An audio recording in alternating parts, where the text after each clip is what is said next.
Salut à toutes et à tous, on se retrouve aujourd'hui pour la partie 3 des nouveautés Marvel. Dans la partie 1, on avait vu ensemble les futurs films et séries Marvel qui allaient arriver en 2021 et 2022, et dans la partie 2, on avait vu les films prévus pour 2023, ainsi que les films en développement. Et on avait remarqué que Spider-Man allait prendre une place très importante à l'avenir.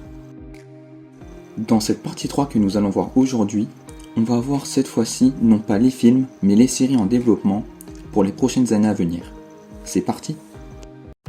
La première série en développement est She-Hulk. Tatiana Maslany jouera le rôle de la super-héroïne, tandis qu'au casting, Jessica Gao, qui a scénarisé la série Rick et Morty, sera aux manettes pour développer et écrire le scénario de la série, et Anu Valia sera la réalisatrice. La seconde série en développement est Moon Knight. La série sera écrite et développée par le scénariste Jeremy Slater, qui est connu pour avoir scénarisé L'Exorciste et la série Umbrella Academy disponible sur Netflix. Les épisodes seront réalisés par le cinéaste égyptien Mohamed Diab, et pour ce qui est du casting, Oscar Isaac tiendra le rôle du super-héros, tandis que Ethan Hawke jouera le rôle du méchant. Avec la série Hankai qui était initialement prévue pour 2021, mais qui sera finalement repoussée à l'année prochaine, nous avons à présent la confirmation que 3 séries seront prévues pour l'année 2022. Hankai pour le début de l'année, puis les 2 autres séries She-Hulk et Moon Knight arriveront au cours de cette année 2022. Parlons à présent des prochaines séries en développement qui arriveront dans les années à venir. La prochaine série en développement est Secret Invasion. Dans cette série, on suivra la montée en puissance des Skrulls, ainsi que les aventures du chef du Shield, j'ai nommé Nick Fury, incarné par le super acteur Samuel L. Jackson, qui est connu pour avoir joué le personnage de Mace Windu, le maître Jedi qui est le seul à posséder un sabre laser violet dans Star Wars.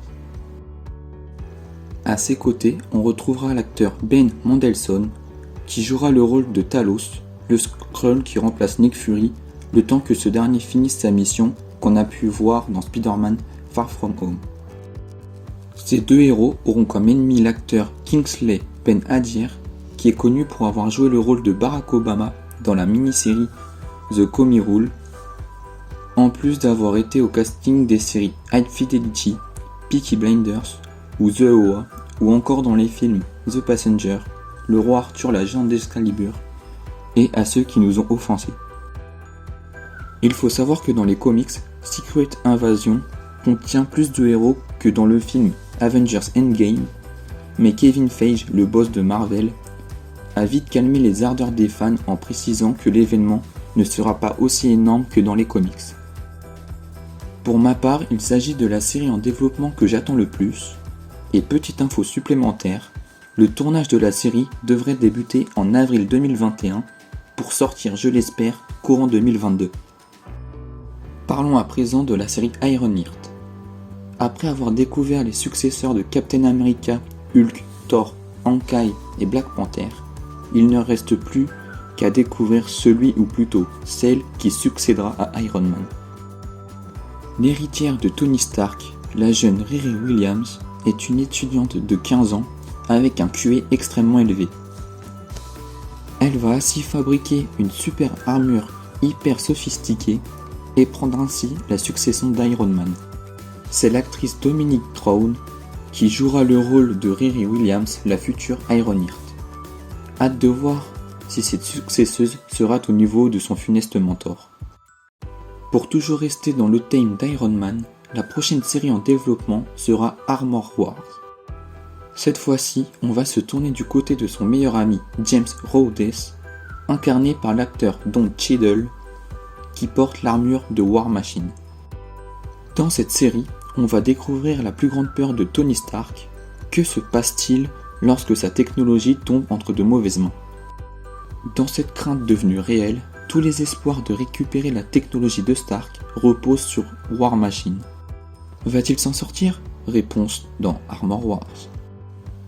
Quittons Iron Man pour passer à la dernière série en développement, Je s'appelle Groot. Pour cette série, pas grand chose à dire étant donné qu'on n'a eu aucune information si ce n'est son logo. Est-ce qu'il s'agira d'une série d'animation ou d'un live-action, voire une collection de courts-métrages? On ne sait pas non plus si Vin Diesel, qui doublait Groot dans les films, reprendra son rôle. Encore des questions sans réponse, mais pour y répondre, il faudra nous munir de patience.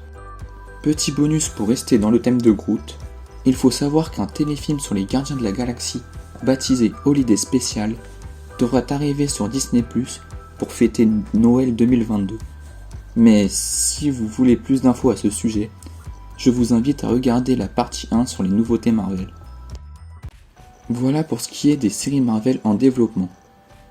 J'espère que vous avez apprécié cette vidéo ainsi que l'entièreté des vidéos sur les nouveautés Marvel. On se dit à très vite pour de prochaines vidéos. C'était Clems Alpha pour vous servir. Salut salut!